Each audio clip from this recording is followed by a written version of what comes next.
స్వాగతం TDM 24 news కు. నిజంగానే మరి ఇది ఎక్కడి దాకా పోతుందో ఎక్కడి దాకా పోతుంది ఏంటో పోదామని నాకు ఉంది అందువల్ల సరే ఎవరి దగ్గర ఒకటే ఇద్దరు అని చర్చ జరుగుతుంది బయట. మోత్పల్లి నరసింహ గారు ఏకం చేస్తానంటుంది, ఎట్లా అవుతారా మాది కూడా ఎట్లా అవుతుంది, ఎన్నికలప్పుడు వాళ్ళ సంగతి చూస్తూనే ఉంటాం కదా అనే ఒక అభిప్రాయం బయట మాట్లాడుకునే వాళ్ళు మాట్లాడుకుంటూనే ఉన్నారు.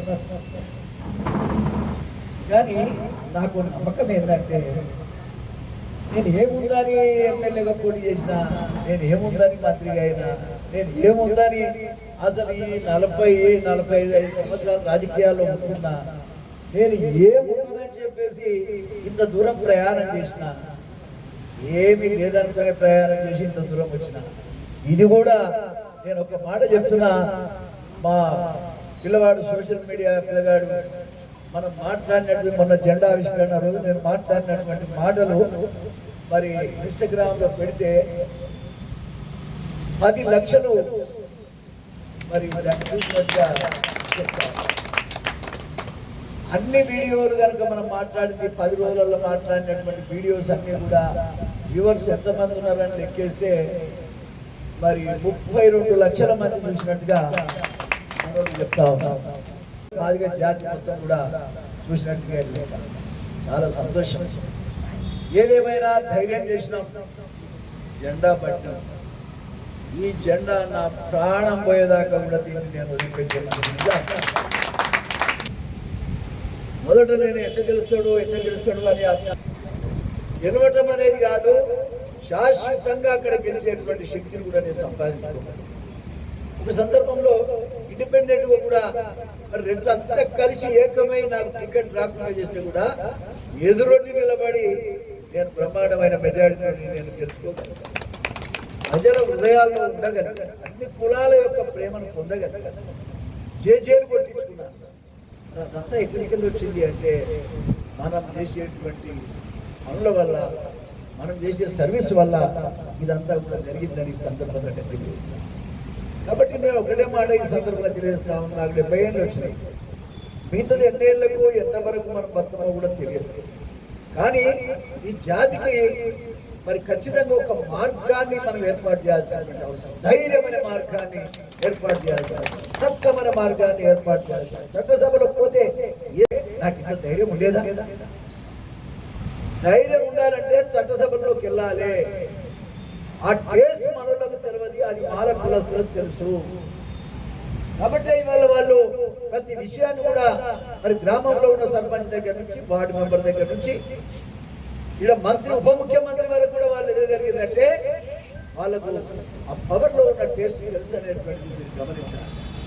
అధికారం అనేటువంటిది ఊరికే రాదు, పోరాటం చేస్తేనే వస్తుంది, ప్రాణాలు పోతేనే వస్తుంది. కాబట్టి ఖచ్చితంగా పోరాటం చేయాల్సినటువంటి అవసరం ఉంది. మనం ఎంత గొంతు ఎంచుకున్నా ప్రభుత్వం వల్ల పలకడం లేదు. కారణమేంటి? మనల్ని చిన్న చూపు చూడటం, మన శక్తిని వాళ్ళు గుర్తించకపోవటమే. అదే రెడ్డి చేసిన అనుకోండి, అదే వెలుమలు చేసిన అనుకోండి, మరి ఈ శక్తి మనకు లేదు కాబట్టి ఇవాళ మనకి సమస్యలు వచ్చినాయనే విషయాన్ని గమనించుకున్నాం. ఖచ్చితంగా చట్టసభలలో మనం ఉండాలి. వార్డు మెంబర్ దగ్గర నుంచి సీఎం దాకా కూడా నిగేసి పెట్టగలిగే శక్తి మనకు రావాలి. ఇవాళ బట్టి విక్రమార్క ఆడ ఉన్న ఓట్లన్నీ మనే.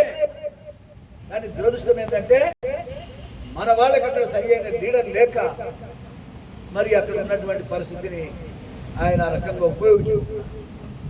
అందుకే నేను అంటున్నాం, 19 సీట్లలో పోటీ చేస్తాం, మాదిగలకి ఓటిస్తాం.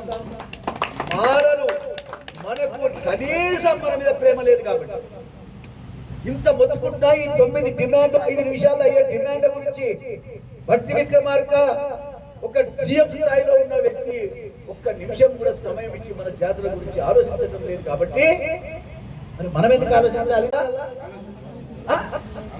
కాబట్టి మనం కూడా ఆలోచించాల్సినటువంటి అవసరం లేదు. అందుకే మన ఓటు మనమే, మాదిగల ఓటు మాదిగలే చేసుకుంటే అలా ఇద్దరిని మాట్లాడాల్సిన అవసరం ఏముంది?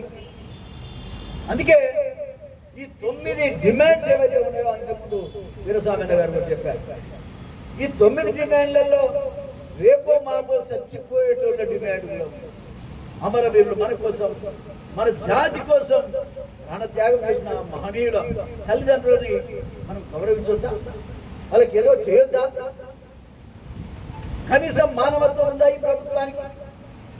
రేవంత్ రెడ్డి అంటే రెడ్డి కాబట్టి చేయలేదనుకున్నా. అద్దలో ఉన్నాడు ఆయన, అద్దాల మేడలో ఉన్న బయటికి రాడట. ఆయన దగ్గర పోవాలంటే చెప్పుకోవాలి, ఆయన దగ్గర పోవాలంటే సెల్ ఫోన్ బయట పెట్టుకోవాలి. ఎవడే ఆయన దాపెట్టోడు? ఇవాళ ఇదంతా కూడా ఏంటంటే ఆడంబరం అట్టహాసమే తప్ప పేదవాడికి ఉపయోగపడదామనే ఆలోచన ఈ నాయకులకు లేదు. ఇంతసేపు మనం మన కులాల్లో పుట్టినటువంటి వ్యక్తి మనకేం చేస్తున్నాడు ఈ సందర్భంగా నేను తెలియజేస్తా ఉన్నా. ఖచ్చితంగా ఈ వారం రోజుల్లో బట్ట ఈ యొక్క ప్రభుత్వం మన జాతులు నష్టపోయినా కూడా ఆదుకోవడం లేదు కాబట్టి, ఆ వృద్ధులైనటువంటి తల్లిదండ్రులు ఎప్పుడు చచ్చిపోతారో తెలియదు కాబట్టి ఈ డిమాండ్స్ అన్ని కూడా మనం ఒక అరే ఏం త్యాగం చేసిందని ఆ వెంకటస్వామి విగ్రహం పెట్టిరా నేను అంటున్నా. గుడిసె వెంకటస్వామి వాళ్ళు ఏ స్థానంలో ఉన్నా చూడండి, ఏదనుకుంటే చేయగలుగుతున్నారు. మనం చేయలేకపోవడానికి ఈ బానిస బతకడానికి కారణం మనం అధికారంలో లేకపోవటమే. నేను కూడా ఇడిదాకా ఎవరు అడ్డం వచ్చినా కూడా ఇవాళ మీ అందరి దయ వల్ల విరసామన ఖచ్చితంగా ఈ వారం 10 రోజుల్లో ఒక నిర్ణయం తీసుకుందాం. మీరంతా రావాలి ధర్నా. వస్తారా రారా? మీరు వస్తారని ఆశ పెట్టుకొని ఉంటే ఎవరు నన్ను ఇంకోటి తెచ్చుకుని పరిస్థితి వచ్చినారు. బ్రహ్మాండంగా మీటింగ్ అయ్యి నేను చేస్తామని వాడు లేడు. అధికారం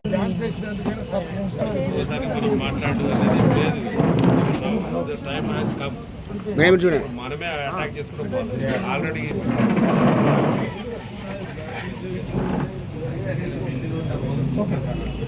సుదర్శన్ అన్న కూడా థ్యాంక్స్ చెప్పండి. సుదర్శన్ అన్న